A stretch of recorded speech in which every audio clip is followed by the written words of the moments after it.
Jon and John back. It's MLBDataWarehouse.com's podcast. Doing well on the podcast. I think we're 3 to 4 to 5 a week still in the season. Thanks to Tim and Doc, and thanks to John Allen for doing most of the work here and being on the show with me today. So, John, how are things in the southern part of Indiana?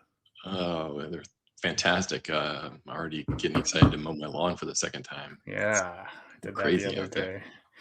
I did that the other day. It was a beast. There's all kinds of dandelions this time of year. Yes. I love it. In the neighborhood, you have lawns that are completely overwhelmed with dandelions sitting right next to the pristine lawn. So always fun. Like it'll be the battle again this weekend, all summer long. It should be a law. Like if your neighbor doesn't want dandelions, then you are obligated to pick them all out. But then you get it's like life, right? I refer to it as, in my mind, it's like sin, but that's a pretty theological thing. But if you let sin and vice and addiction just linger, you think, oh, it's not that bad. It's just one little dandelion. Well, then that thing turns into 20 and then you're overwhelmed and you can never get your life or lawn back. So you have to please be a good neighbor. Beat your yard into submission, as the Apostle Paul might say, but that can end it for a theology class. Waiver wire targets. We're going to go shallow hitters, deep hitters, shallow pitchers, deep pitchers, some minor league stash dudes to talk about. But let's start with just a quick look at the SP Planner. So this is available for paid subs on the web app. It's just called the SP Planner. It's somewhat elementary. It's not the most advanced thing in the world. It just looks at all available pitchers under 50%, looks at their next two scheduled matchups, which won't always be entirely accurate. We are using a rotation-based projection out. Most teams have their probables only out for 2 to 3 to 4 days ahead, but I would imagine the accuracy rate on this is pretty good because these things are pretty predictable. But it's ugly at the top today. But Luis Severino, if you're just looking for a nice, it's not a 2-start for next week. His start will be tomorrow, but he leads the board here with the highest matchup-based score. The score also includes pitcher skill as well. It mixes both. So it's not going to throw out the worst pitchers in the league just because they have good matchups. But Severino's at least a league average dude. So he's here. White Sox and Rangers, but you'll have to hop on that before Saturday. That start is Saturday. Miles Mikolas, don't really think you want to do that. Giants and White Sox, though. Steven Matz, maybe, he's had some moments. He'll get the Reds on Tuesday and then at Cleveland on the 27th. So that's probably going to miss the 2-start week as well. That might actually be Wednesday, 21st. But Nick Martinez, he'll get the Pirates and Reds. Max Meyer, who you might even consider him. He's one of the better arms on this list. St. Louis and San Francisco. And then our guy, Spencer Arrighetti. So we were talking about him before. We didn't have him on this list, but we'll use this opportunity to talk about him. He had 10 strikeouts, a quality start against the Rockies at home. So the Astros need him. They needed those 6 innings. They've been banged up, lost Hunter Brown. The Mike Burrows thing hasn't gone well. Lance McCullers is Lance McCullers, and they're just not the Astros of old. So they need the innings and stuff, and Arrighetti had 20 whiffs, looked really good, but it was the Rockies. And when I brought it up to you, you kind of had the same reaction to me, not really feeling it. Road Rockies are a very easy way to get yourself back into the majors. Arrighetti was a guy I was very big on last year. I thought he was going to take a big step. And he took a big step, but it was in the wrong direction. And then he got hurt, and then he got hurt again. So, and then he didn't even make the opening day roster this year, which seemed like it was a foregone conclusion until all of a sudden it wasn't. So I would tread lightly here with Spencer, having been burned fairly seriously last year by him. And in fact, in one league, I dropped him in the offseason, and it's a fairly deep league. It's got 50 player rosters, and it's 15 teams. So it's not an easy team to drop. Last year was weird. He got hit by a batting practice fly ball and missed a bunch of time. And so I don't know. And then he got hurt on his rehab assignment. It was just maybe I guess that I don't fault him as much for last year. I do kind of just fault him for not having a good fastball. I mean, the numbers are on the screen from his first start. It's the stuff plus. Again, we mentioned that always with a grain of salt or whatever, but you do want a higher velo, higher stuff plus 4-seamer to believe in it. The good news is that he doesn't. Well, it's good and bad news. It's 16% usage in that first start. He threw 16 out of a perfect 100 pitches. So percentages are easy here. So he knows it's bad, which is bad, but also good. I mean, I guess if you're going to be bad, it's good to know that you're bad and adjust. Play to your strengths. Yes, there is that part. But yeah, I think that's the downfall in Spencer's setup. You'll see he's going to have incredible highs and incredible lows, and generally nothing in between. So if you don't mind the roller coaster, he might be the guy for you. 55% usage between the curveball and sweeper. And those are good pitches. They were incredible against the Rockies. A 42% swinging strike rate against the Rockies on that curveball. But it's the major leagues. I don't really think you can get away with that for long. But it's not, it's kind of a soft landing. He'll get the Guardians next on 18, 19, 20, 21. I guess that's Tuesday. I was right. And then Baltimore, which I suppose should be considered probably a bottom 10, bottom half of the league matchup. But you probably don't have to make that decision, because if you're in some kind of competitive deep league, like I'm sure he was added for that Rockies start, and the sucker who has him, like me in my home league, we're believe enough to probably take a bad. Is that a 2-start week? Not quite, but yeah, I don't know. So deeper leagues, 15 teams, whatever, I would say go for it, but just don't expect, don't get your hopes up because of that Big Ten strikeout outing there. But there's some soft matchups: Severino, Michaelis, Mats, Martinez, that's Nick Martinez, Max Meyer, and Eric Getty. And we'll start with the most interesting names, I'd say. Like, we're almost at the point where the pitchers are kind of like the breakout pitchers have all kind of been claimed or whatever. We'll find some, but the Emerson Hancock guys, the nobody else is really Parker fulfilled. Messick, Jose Soriano, Parker Messick. Yep, those guys are long gone. But we'll start with hitters. You didn't mark Angel Martinez, but I made sure to talk about him in the notes. So he's up to 60% owned. So I guess that doesn't really qualify. That's the problem.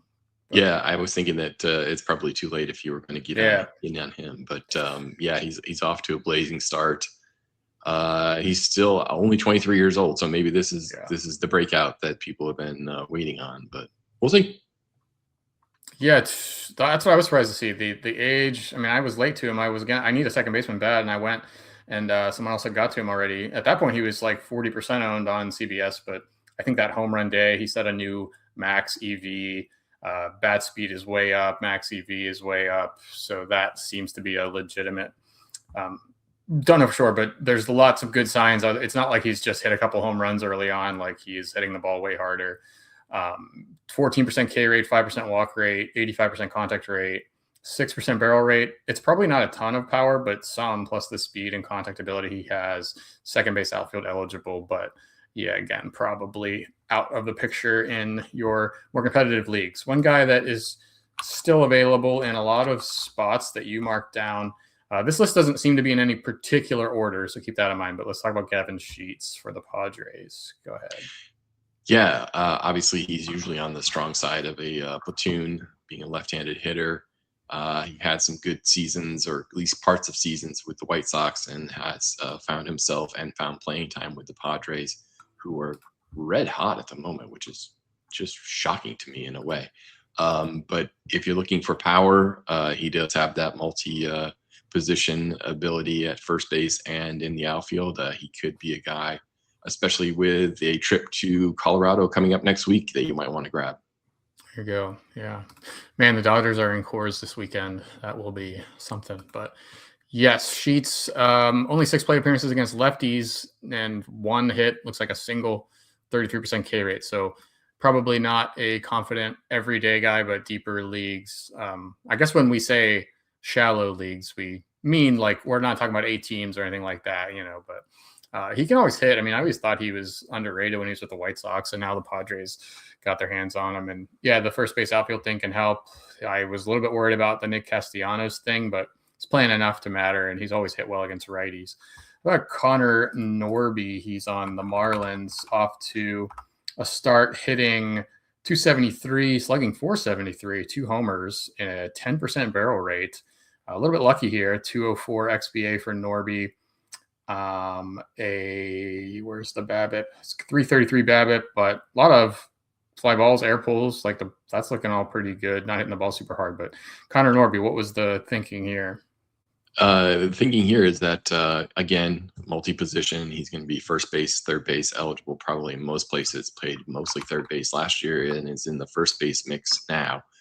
With Christopher Morel out of the lineup and injured, it's creating playing time for him. I think Norby is a good pickup for at least a month or so. We'll have to see what happens with the playing time. They have lots of potential guys in AAA that could be coming up. We'll have to see what the Marlins are going to do. They're sort of treading water at the moment. I don't know if they are thinking that they want to get their young guys up at the end of this year or if they want to just store them away until next year. But Norby is a guy who was a pretty prominent Orioles prospect when he came over along with Stowers in a trade a couple of years ago to the Marlins, and is a guy who can do some things. Not ever going to be super, super exciting, but in OBP league, as you can see at 379, he's a more interesting player probably in those leagues. But that is, again, not his usual. As you can see from the numbers here, he's walking 9% of the time, which would be obviously a very high career high for him. So yeah, K down too. K down 3 points from 26.7 to 22.7. That would be 4 points actually. So plate discipline improvements, 8 steals last year in 88 games. So that's a 15 steal pace or so. So he can do a little bit of that.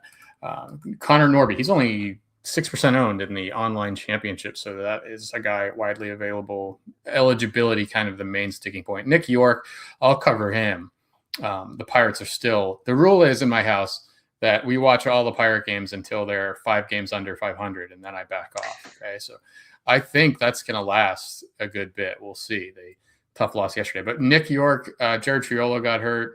It was Triolo at short and then like Gonzalez and York at third to start. Then Connor Griffin comes up, not hitting well for now. I don't think they're going to send him down. But anyway, the point being that Nick York is been mostly the third baseman. He's been playing probably 4 out of 5 games since Triolo got hurt. Triolo's still not super close. York doesn't have a home run yet. He's a good contact hitter, hits the ball hard, but not in the air, has some speed, but has never been overly aggressive. Just kind of like, if you need a third base, second base guy that can hit for some batting average. And the lineup stuff has been pretty good as well. He's been hitting 5th or 6th. And against lefties, he hit 2nd yesterday against the lefties. So playing time, batting average, some decent counting stats. I think that was a good call out. Spencer Horwitz, another Pirate on the list. A guy that hit very well last year. He had the wrist thing and slow start, but got back and had a really, really nice second half. We wrote a lot about him in the offseason. Coming around, hit a home run recently, slow start. He's like the 6th or 7th hitter against righties and probably not quite an everyday guy against lefties, but it's him and O'Hearn at first, and O'Hearn's been playing more in the outfield. So another guy like Horwitz probably won't steal more than a handful of bases. He probably won't hit you 20 home runs, but it's a lineup that's scoring more runs than usual. So Horwitz, I think, is a useful first baseman for a 12-team league. Anything to add about those two that you wanted to say? Yeah, no, you hit upon the things that I was focused on. Those are guys that are filling in at the moment, getting some playing time. And again, not big power guys, not going to get you a lot of speed, but they are going to help you out in OBP and hit you a pretty good average. So interesting guys to have on your roster. Yeah, Horwitz and you got both good batting average guys, which can be tough to find these days. Luke Raley, not a batting average guy, but he is this year. 328 average, 330 expected. But a 36% K rate, 22% barrel rate. So it's like all or nothing. And he's been getting all of it early on. Only 2 plate he's on the heater that none of the rest of his teammates were on to begin the season. That's for sure. Yeah. So he's always been he's got speed too. He can be like a 25 homer, 15 steal pace guy, but he doesn't play against lefties. And there's this K rate where it's always very up and down. So probably not the most confident dude for weekly leagues where you have to sit him down or where you're not able to sit him down when the actual team does. But daily leagues, he's always been kind of sneaky because, 4 home runs, a 108 EV 90, a 114 max. And again, that 22% barrel rate for Luke Raley so far. Certainly a guy that can put up per game production. Brooks Lee, total opposite of Luke Raley here, but Brooks Lee's got a couple homers this year already, right? That's kind of surprising. Yeah, obviously he was always known coming into the draft, his draft year, about being a professional hitter and a guy who was going to get a good batting average, but maybe not get you a lot of power or a ton of speed. He's got a little bit of both, and he is finally starting to hit the way they expected him to hit, getting better on the batting average side of things. So interesting guy. Again, multi-position eligible, can fill a lot of spots for you on your team as the injuries pile up. Yeah, I think I shorted him there too. He actually has shortstop eligibility as well, which I don't think you'll use. You probably have a good shortstop, but shortstop, or sorry, I have shortstop here. Second base is the key one. So yeah, he's got second base, which is probably the most important one to have. 2B, 3B, that's always a good boost. Average has been a slow start. He's hitting 240. The expected is actually even lower than that from Brooks Lee. But 3 homers, man. I mean, that's I thought he'd probably hit 7 or 8 this year. So maybe he's going to beat that pace. And just kind of across the board guy, like you mentioned. Jeff McNeil is getting going. So he wasn't playing every day out of the gate, right? Has that changed? He was kind of here and there, but he was a little dinged up coming out of spring training, Okay. which is nothing new for Jeff McNeil. Obviously, an older veteran player. I believe he's 33, came over from the Mets to the Athletics. An interesting guy because, again, I think he's going to be eligible in outfield as well for a number of places in the leagues. And second base, which is the trouble spot for a lot of teams. So it's going to be interesting to have him on your roster. Again, a guy who is a generally big batting average guy, definitely a good OBP guy. Again, these all seem to fall into the same category of not a ton of power, but maybe he finds more power playing in Sacramento, which should help him more than playing, obviously, at the Mets home field was the last few years. Yeah, and he hasn't gotten to get the fruits of that home park because he doesn't have a barrel yet. He's got like an 11% fly ball rate, which is bad news, but also like that's not gonna stick. You know, he hit 10 homers in 2023, 12 in 2024, and 12 for the Mets.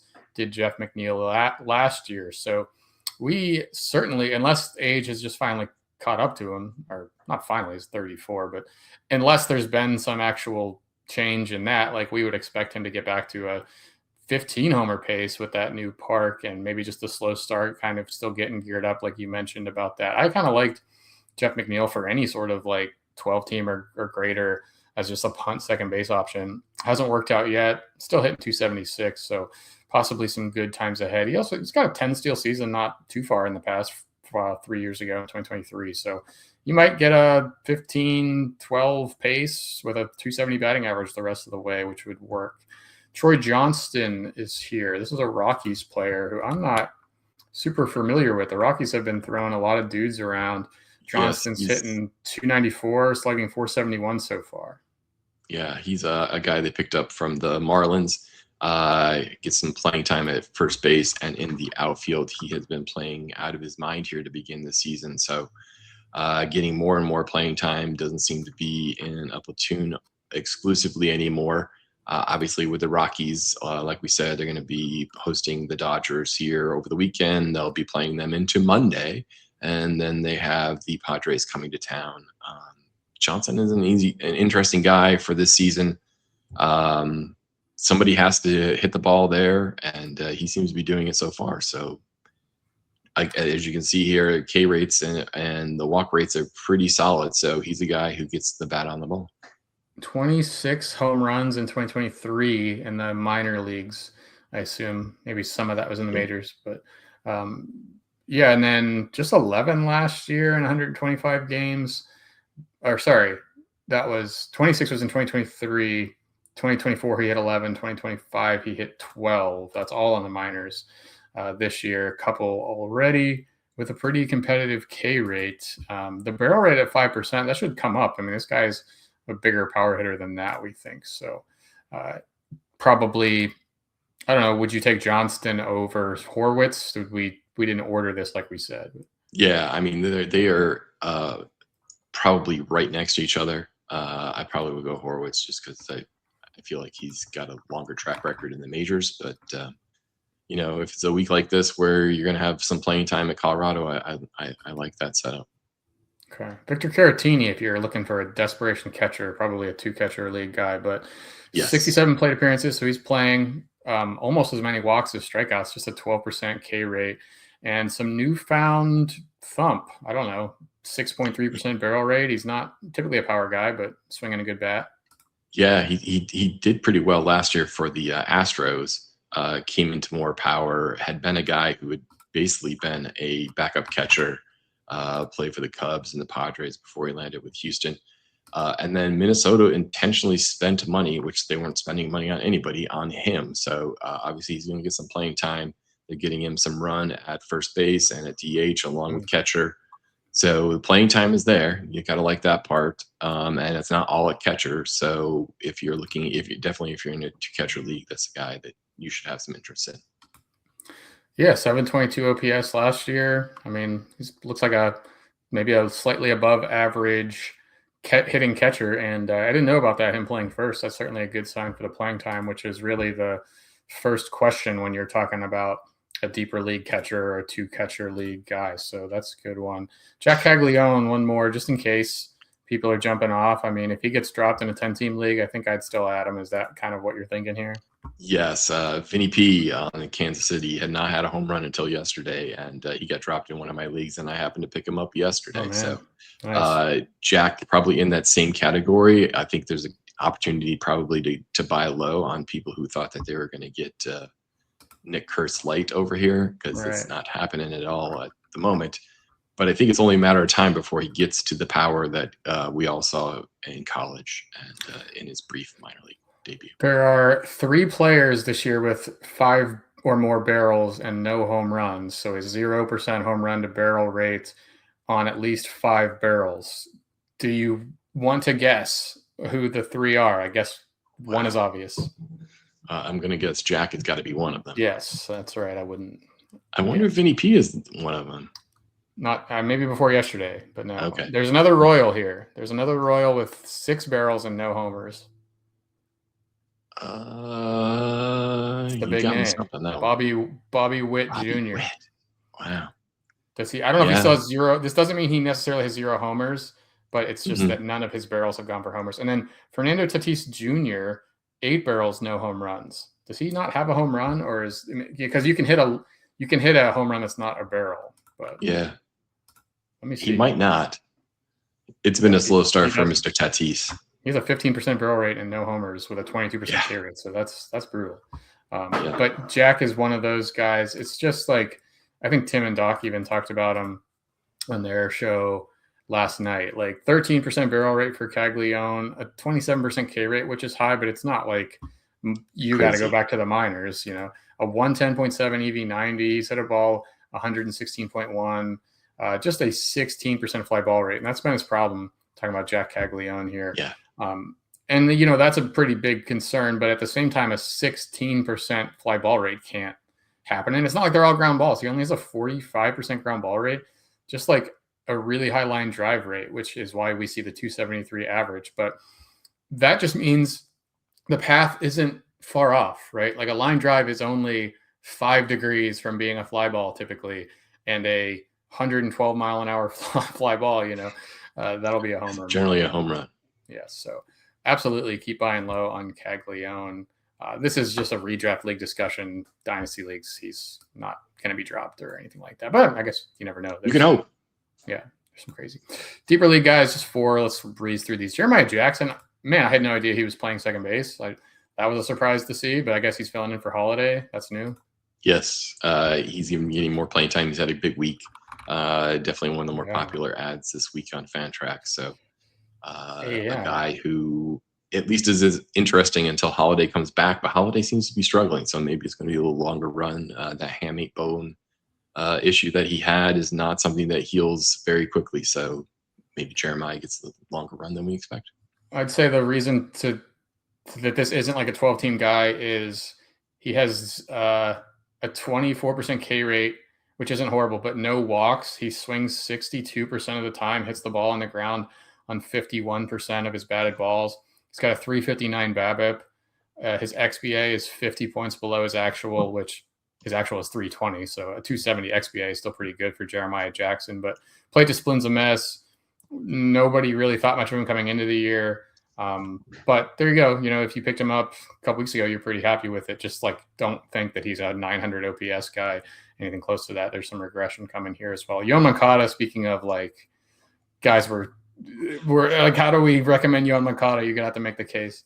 I will make a case actually of just recommending looking at his stats. I don't know that you want to pick him up, but he is having an incredibly weird start to the year. Until yesterday, he was walking nearly 20% of the time and striking out more than 40% of the time. Yeah. So It's he may 36% be Ks, 17% walks now, 36 and 17. So everybody talks about the 3 true outcomes. Moncada might be the 2 true outcomes, which is he's either going to walk or he's going to strike out. So I just wanted to bring this up as a point of, I'm sure there are people out there that are desperate and looking for a third baseman. This is not your guy. And usually the trick is that if the Angels sign them and they've been injured for a long time, this is not your guy. So just keep on. Okay. All right. So we're not actually recommending. That's good. No. If you're in a walks league, like he'll take some walks. Yes. If you need a guy that gets a lot of walks, maybe Moncada is your guy. Jacob Young, stolen base guy, but only 1 so far. But he's playing and hitting home runs. 245. What's going on, Jacob Young? Yeah, already he's 1 away from his career high. Exactly. It's insane. So, obviously new leadership and at the Nationals and new guys teaching new things. And I guess they've figured out how Jacob Young can hit home runs. So, obviously a guy who has always been a speed guy, I might be interested to buy in if he's going to get to 10, 12 home runs this year. Look at this. Yeah, this is a good call. The StatCast page. It's a lot of squared up and sweet spot stuff, 90th percentile on both of those. Bat speed is not as low as I would have thought. 27th percentile, that's not good, but that's believable for double-digit home runs, and the speed is still through the roof. So that's interesting. The Nationals have certainly played better than people expected, and this guy's been a part of it. So. Yeah, well, I mean, expectations were so low. How much lower could they go? Yeah, they have some talent though, and I don't know. Jake, if nothing else, maybe you get the steals and maybe you get a couple more home runs along the way. Oswald Peraza, I threw him on here. It's not real, I don't think. It's another Angel dude, but 22% K rate, 10% walk rate, a 897 OPS, a 10% barrel rate for Peraza, 4 homers, 270 XBA, 342 expected WOBA, 38% ground ball rate. Like, a lot of good here. If this was a rookie, like if Connor Griffin was doing these numbers, everybody would be like, he's arrived. And I'm not saying that those two things are equal, apples to apples. It's Oswald Peraza. We've seen him not be much of a major league hitter, but he's playing. He's got a double-digit barrel rate and a K rate below the league average, which we always are interested in. And who knows? Maybe the Angels, everybody talks a lot of crap about them, but maybe they've seen something for once. I don't know. Just deep league, second base, third base guy that monitor or something. So shallow league pitcher targets, just kind of threw some names at him here. These are probably guys that aren't. A couple of these guys probably available in the competitive leagues. Already mentioned Luis Severino just for those matchups. Reed Detmers. We're back to Detmers. You didn't like him. You don't want to go there, but 10 strikeouts. And is that what it was? Was it 9 or 10 strikeouts and no walks against the Yankees? Has some people reconsidering. Has he convinced you at all? Because he's got me on the hook. I'm still going to stay away. But if anyone else wants him, they can certainly have him. I want him. Look at this stuff. I know that. Like, it was awesome in the bullpen last year, and we didn't think it would carry over into the rotation, the bulk role. But for 22-ish innings, that innings count on the main dashboard won't ever quite be right for reasons I don't have to get into. But 4 starts, a 21% K- walk, a 15.3% swinging strike rate. That's elite for a starter. A 33% ball rate. That's really, really good for a starter. That's actually probably just right around where you want it. You almost don't want it to go too low because then you're just pitching to contact. A 2.76 Sierra, the way I calculated it, a 3.24 JA ERA, which is the more granular, advanced, fancy Sierra-like indicator. If he gets into trouble, it'll be because these fly balls will turn into home runs. He's only allowed 1 or 2 homers so far on a 6.7% barrel rate, which is low, but 28% fly ball rate. It's a lot of fly balls. And you just never can trust it. I mean, Detmers is a guy that kind of flashes first times, and I'm not saying he's going to be great, but man, it's been a way better start than anybody's thought, and the talent has certainly always been there. Landon Roop, we'll skip over Lajinsky for now. If you're watching, you could see the names already, but Landon Roop, just kind of an unconvincingly good start. I talked about him in the daily notes this morning. Like, doesn't get whiffs, doesn't have strikes. Like, none of the underlying stuff looks all that good, but 3 of his 4 starts have been fantastic. I don't know what his ownership is. It's still pretty low, actually. I looked this morning. I think he does qualify for like the under 50% thing we're after. Dodgers next, though. I don't think we'd want to start him against the Dodgers, right? Yeah, Group is a weird Giants pitcher in that most Giants pitchers usually pitch much better at home, and he is not that guy. And he showed it this week in Cincinnati, where he was, going pitch for pitch with Chase Burns. So yeah, who knows? It was weird. He didn't get strikes. He just looked like a lot of balls hit right at people, and it wasn't inefficient, I guess. I don't know. Maybe I just look at the wrong stuff, but so it's a 19% K minus walk, which is certainly good. That's well above kind of the threshold. But the 10.5% swinging strike rate is really low. The 44.9% strike rate is really bad. I mean, so strike rate in my dashboards and stuff is called strikes plus whiffs plus foul balls divided by total pitches. So it's way lower than like Fangraph's strike because they count balls in play as strikes, which makes no sense because the ball in play is not a strike, but I get it. What you want here from a starting pitcher is 48, 49 into the 50%. League average is like 47%. Anything below that typically turns rotten like in a hurry. But Roop has, he's interesting. He's got a good curveball, good sinker, high ground ball rate. He's going to be very hard to hit long balls and just put up crooked numbers on him, especially at home. But you can't really complain about the numbers so far. A 19% K minus walk and a 53% ground ball rate for Roop. I think it's probably the bottom line.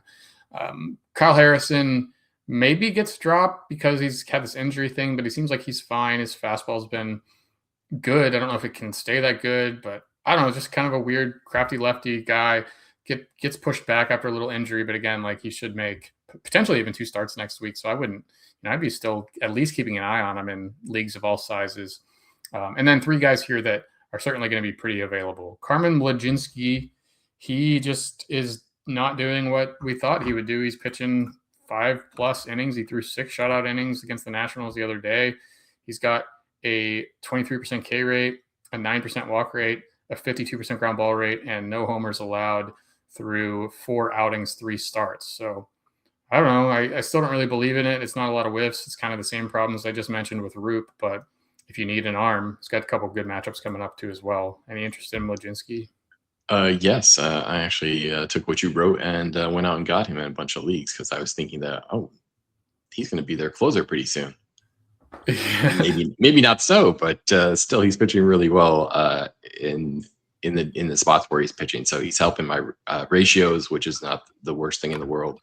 Not going to be a guy you're going to want to pick up in a quality starts league, but otherwise, I think, he's going to help you in ratios. He's going to be out there every 5th start. So an interesting guy to have on your roster. Got a 328 BABIP too. So it's not like he's even been lucky. It is funny that I don't know if he's ever had a quality start. I'm sure he's got a couple thrown in there, but the one time he just threw 6 shutout innings and it wasn't a quality start because there was an opener ahead of him. He pitched the 2nd through the 7th, so he still didn't get it. So that's kind of a funny thing if you were really hoping for that. If you finally get the 6 elite innings and it comes in starting in the 2nd. Dean Kremer, he's back. We do this every year. I mean, this guy's been like an April, May waiver wire target dude for 20 years now, it seems. But he made 1 start. Orioles needed him. He came up. It's 9 strikeouts, no walks against the Diamondbacks. But it's Dean Kremer. I don't know. What do you think? Yeah, I think it'll be rinse and repeat on Dean. I think people will be dropping him come end of June. So, but maybe enjoy the few weeks that he pitches well each year. Yeah, let's see. Let's look at the minor leagues. He started down there because they just didn't have a spot for him, and then now they got a spot for him. He had 12 strikeouts, 2 walks in his 2 minor league starts. He gave up. Is that right? Did he give up 3? He gave up 3 home runs. Yeah, that's usually his problem. Okay. So, yeah, you're not going to see – he gave up more home runs than he allowed earned runs, which hardly seems possible. I guess an error put a guy on and then 2 homers. But if you go query the database for starts with more home runs allowed than earned runs, you won't get many. But 9-0 K to walk is something. Kiter Montero, he's been kind of a short relief guy opener for the Tigers, but 2 straight starts now with 6 innings. Got 15 strikeouts to 2 walks as a traditional starter now, a 20.6% K minus walk for Montero. I haven't looked at his stuff. If you have anything to add, I can pull that up. But any thoughts on Montero? I mean, he's a guy that's fairly young. They have been bringing him up dropping him down, bringing him up, dropping him down. Usually he comes up, gets bombed a couple times. They send him back to the minors. So it'll be interesting if this is finally his breakthrough. I think he's still in his mid-20s. So a guy who still has the opportunity to possibly be something. I don't know that it's a top of the rotation kind of guy. Yeah. But maybe a guy that can fill in and do some things. And obviously that's a good park to pitch in. Yeah, nothing looks good really on the underlying stuff. Low stuff plus, low swinging strike rates, low strike rates. So, but he's given a couple starts that have been useful in deep leagues. So there's that. Couple more guys. JT Ginn, ground ball rate in Sacramento. Let me look at the numbers. I've always kind of liked him. He's got more velo this year, I think. At least he did in the spring. The sinker is always 57% ground ball rate on the sinker. So that's kind of the case for him. He just has this heavy sinker that maybe plays better than other guys in that small ballpark. But yeah, and as you will read in park predictors later on today, he's a guy who's going to have 2 starts next week, which will both be on the road and in nice parks to pitch in. He'll be pitching in Seattle and Texas. So maybe a guy you want to grab for next week. Bad news is a 6-point gap between his K rate of 17% and his walk rate of 11%. So hasn't been convincing out of the gate. Walker Buehler, I wouldn't do it, but 2 good starts. Talked about him this morning. Sean Burke, another bad pitcher, but he's got this weird ability to go out and throw some good innings. He's got a 13% K minus walk this year with a 48% ground ball rate. 4-seamers always been kind of decent. I don't know, like you'll probably be not happy with it, but we're talking about depth guys at this point. And Grant, good. No, go ahead. Grant Taylor, another White Sox guy. I guess this is fake news. It sounded like they were going to work him up to a traditional starter, but then they said, well, we're actually going to kind of probably cut that at 3 to 4 innings. But they were talking about limiting him to 100 innings for the year. They've been having him as an opener a lot, which makes him pretty much worthless for any fantasy leagues this year. Is a guy that looked like a closer last year, but it sounds like they're going to try to use a variation of the crochet play, get him as a reliever for a while and then bring him in as a starter. But a guy who was dinged up a little bit in college, so I can understand using kid gloves with him. The 100 innings and the opener, not exactly that interesting, but I guess it gets him used to getting ready for a game as a starter. So deeper, and I would say dynasty, Grant Taylor has a lot more interest than probably anyone else. It seems like the worst of both worlds for the short term. Like you're going to throw 1 or 2 really good innings, but it's going to be in the first inning, and that doesn't help anybody at all. So you're not getting wins, you're not getting holds, you're not getting saves. Yeah. All right. So throw him out. John Kunal, the Athletics leading saves guy. We were all trying to figure out who the Athletics closer was. He's got 3 saves now, but we're not really buying in on it.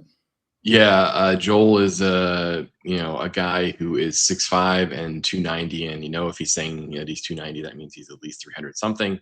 Was a guy who was with the Reds when he was first coming up.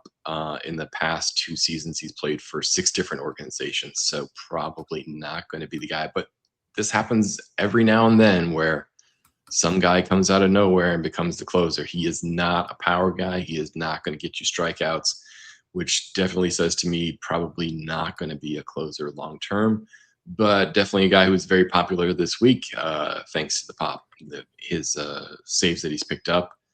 He's definitely in the group to get saves and has started so far this season. I think he hasn't given up an earned run yet. So, everybody's running out there to get him. I'd be a little tempted to not get him, but that's just me.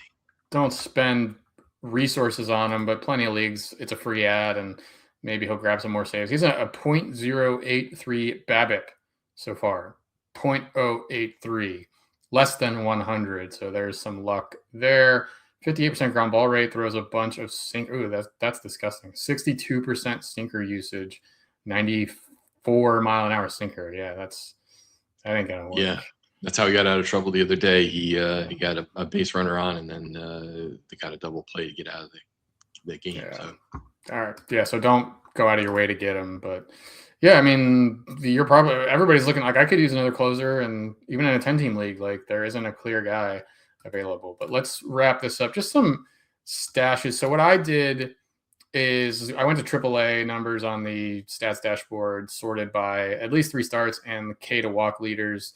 I came up with Hagen Smith. You told me to pump the brakes on that. I didn't look at his numbers or anything like that, but you're kind of more familiar with them. So break down the Hagen Smith thing. Yeah, I picked him up in a number of leagues last year in FYPDs and was not very interested in his outcome for the year. And in fact, I don't know why, but I picked up Hagen Smith's doppelganger, Liam Doyle, this year. Both guys throw 2 really, really, really good pitches and then have problems with all the rest of their pitches. So definitely scream reliever, but we'll see. The White Sox do weird things, obviously, as we were just talking about with Grant Taylor. Who knows what they'll do with Hagen Smith, and that is part of my concern, is that I have no idea what they're going to do with him. They might do the Grant Taylor, let's make him a reliever or opener for a while, but we'll see. He's pitching in an environment that's not conducive to great pitching in Charlotte. Usually that park gives up a lot of home runs. So, but he's pitching well so far. So again, I guess I'll wait and see on that, but I'm pretty much have seen this before. Okay. But yeah, that's better analysis than me just looking at 13 innings and seeing a 19-5 K to walk ratio, which is good. 1 home run allowed, but there are better ways. 3 and 4 innings are all they're throwing him, so you can look really good. Those numbers can be really good when you're only going around once. Yeah.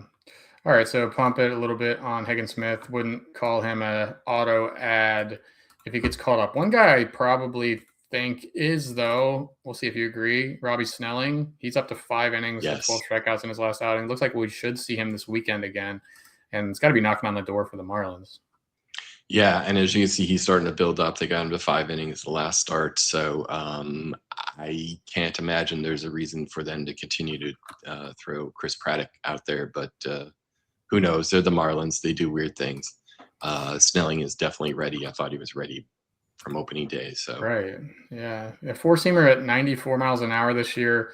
It hasn't gotten whiffs in the minors, and maybe that'll just get exploited in the majors, but you've got a curveball that's worked well, a changeup that's worked well. I'm not saying he's going to be a stud right away, and it could be a problem if this 4-seamer isn't very good. But he looked really sharp last year, did have some velo increases. He's a lefty, which helps, 6'3", 210-ish, something around there.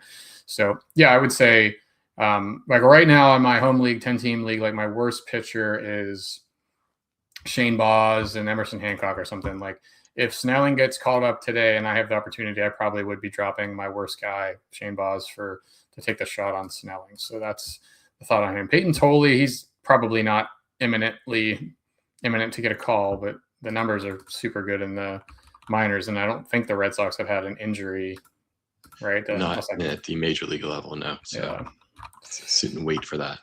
He's got 15 innings and 3 starts, so 4, 6, and 5 innings. Most recently, 5 shutout innings, 6 strikeouts, 1 walk. It's a 31% K rate, 7% walk rate for Tolley. I just wanted to check if he's throwing more different variation pitches. This looks kind of strange, actually. Let's pull up his pitch mix stuff because it actually does look like things have changed. But yes, they were talking about he's been improving on his secondaries because this is another guy that's a limited pitch mix, and this year that's been all the talk, is that he's mixing in more pitches. Almost too much. I mean, if this is right, this is the Peyton Tolley's AAA pitch mix usage in AAA. This has 27% cutters, 26% sinkers, 24% 4-seamers. This must be right because you're not going to mistake a 90-mile-an-hour pitch for a 97-mile-an-hour pitch. You see the cutter at an 89.9, so that's probably right. And I guess, like, yeah, this is probably just I'm working things out. Obviously, when he comes up, the 4-seamer is going to be featured, but this is good news, I would say. Really learning a cutter, sinker, mixing it up, and showing good abilities with all of them, plus the curveball and changeup. So that's a good step forward for Tolley. What needs to happen, though? Just one injury or multiple? I mean, Conley I early's would been think pretty I good. think one would get him over the top. I mean, Sonny Yeah. Gray is always due for a little IL stint. So Yeah. Yeah, but there's not really somebody that it's not like Ovieto's in the rotation now and that's an obvious candidate. Just go to the bullpen. It's like you got guys that when they're healthy, they have the job. So you absolutely do need an injury, not just like a guy. I mean, maybe if Conley really starts getting hit around pretty bad, then totally. But that's a decent one. And then lower priority guys. Thomas White is probably the best talent. Is he still hurt though? You put him on. he's back. Is he back? He's He, back. he Okay. actually pitched in AAA last night. So this sort of Okay. ruined your 3-game minimum. He's pitched 3 games, but Okay. only one of them in AAA. He went 4 innings last night and was pretty good. Gave up a couple runs, but had a nice strikeout total. So, Yeah. And he was a guy that was right there with Snelling. So, I think Snelling will be the one that gets the first call up, but Okay. we'll see if Thomas gets some time as well. We always thought White was the better, higher upside pitcher. Yes. Like on this list, if they all got called up today, is White the best? I think he has the highest upside. I don't know that he would have the best 2026. I would think probably Okay. Tolley would be your guy who would have the best 2026. But if you're not watching, 2026, White would be your guy. we also have Chase Petty, kind of lower ceiling, but some more velo looking pretty good in AAA. Didier Fuentes working on. Let's check his pitch mix too, because he's another guy that we were just thinking way too many 4-seamers. He's down in the minors, still throwing 4-seamer 58% of the time. It's a really good 4-seamer, but it's just I don't think it's going to work super well in the majors. He's got to figure out something else. But electric fastball for sure. And they'll get in the Braves rotation at some point. Do you have something to add? You would think so. I mean, the Braves did a weird thing where they released Martin Perez, then they brought him back on a minor league contract, and then they're bringing him back up again all in the course of a week. So I'm not really sure what they're doing over there in Atlanta. But Fuentes would be a name that would be on the top of their stack along with J.R. Ritchie. They either just don't think he can develop a pitch to lower the 4-seamer, or they don't think it's the best thing. I don't know. You would have expected him to go down and like try something else. Again, in AAA for Fuentes, it's 58% 4-seamers, 32% sliders, 10% splitters, which makes it a little bit tough. Jon and John as well, last guy.